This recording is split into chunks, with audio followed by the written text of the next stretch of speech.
Buenas tardes, el día de hoy me encuentro con Giancarlo Camargo. Vamos a hablar sobre 3 de los cuentos del padre Rafael García Herreros. El primero será en el año 2050. En este se cuenta que ya no hay rastro de la miseria antigua y que no se puede quejar de que no hay transportes ni nada de eso. Solo se puede quejar de que la soledad, la tristeza y el no saber cuál es nuestro origen es el que invade nuestros pensamientos. En este cuento dice que no hay diferencias, todos somos iguales, todos trabajamos y no hay nada que nos haga distintos. Al leer notas antiguas, en 1963, dan risa la diferencia de clases sociales. Bueno, este cuento, pues como entiendes, tratas como de el futuro, ¿sí? De cómo nos vemos nosotros en el futuro. ¿Tú qué piensas al respecto de esto? Según el cuento, pues nos vemos como en el futuro que vamos a ser personas vacías, personas inexistentes. Y según el cuento lo que entendí fue que hablaba de que uno no va a estar completo sin pues, el Señor, ¿no? Y Sí, considero claro. que si uno no escucha, o sea, nunca le dedicó tiempo al Señor, pues yo creo que nunca... Claro, vamos a tener una vida vacía si no tenemos en nuestro corazón como a Dios. ¿No? ¿Qué opinas? Sí, eso es lo que me iba a referir, que si nunca pusimos atención a Dios, pues mucho menos vamos a poner atención a los demás.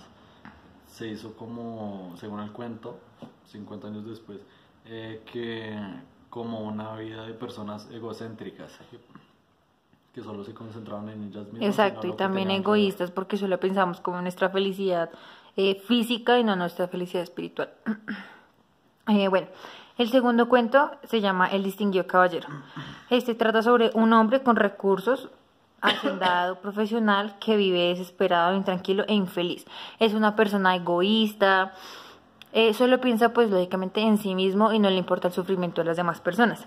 Pero un día conoce a una persona que lo hace como ir por el camino de Dios, ¿sí? Y esa persona pues al comienzo como que no estaba de acuerdo con esto, pero pues él decide ir a conocer su congregación y él no juzgaba, no opinaba, sino solamente escuchaba hasta que un día dijo que sí, que él quería como hacer un cambio y eso se trata como un cambio social. ¿Tú qué opinas al respecto de eso? ¿Qué opinas sobre los cambios sociales?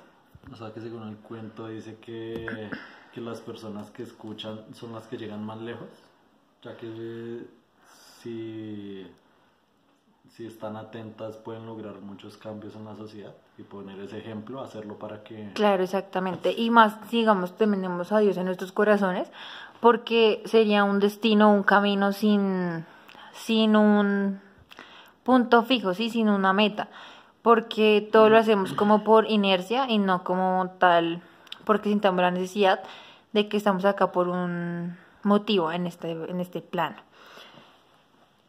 Y bueno, y por último, vamos a hablar sobre el cuento llamado Se compran lágrimas.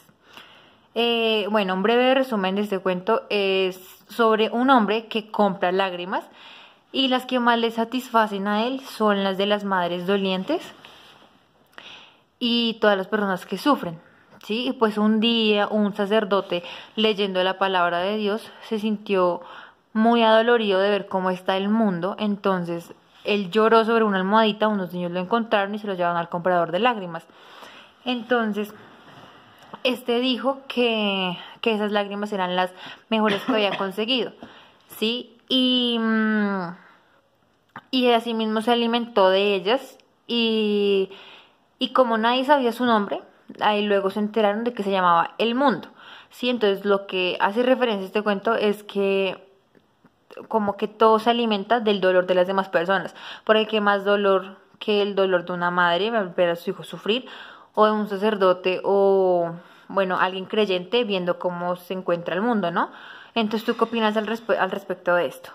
Pues yo considero que esta persona que recolectaba las lágrimas era una persona vacía, ya que él lo hacía feliz el dolor de los demás y no le importaba, o sea, no había alguien que le importara exactamente, solo buscar como su propio beneficio y Sí. no pensaba ni en Dios ni nada, él solo era como ateo, pensaba en él Sí, es mismo y una creía en persona él. egoísta, egocéntrica, y de verdad que con una persona así es muy difícil convivir. Bueno, Giancarlo, gracias por tu colaboración.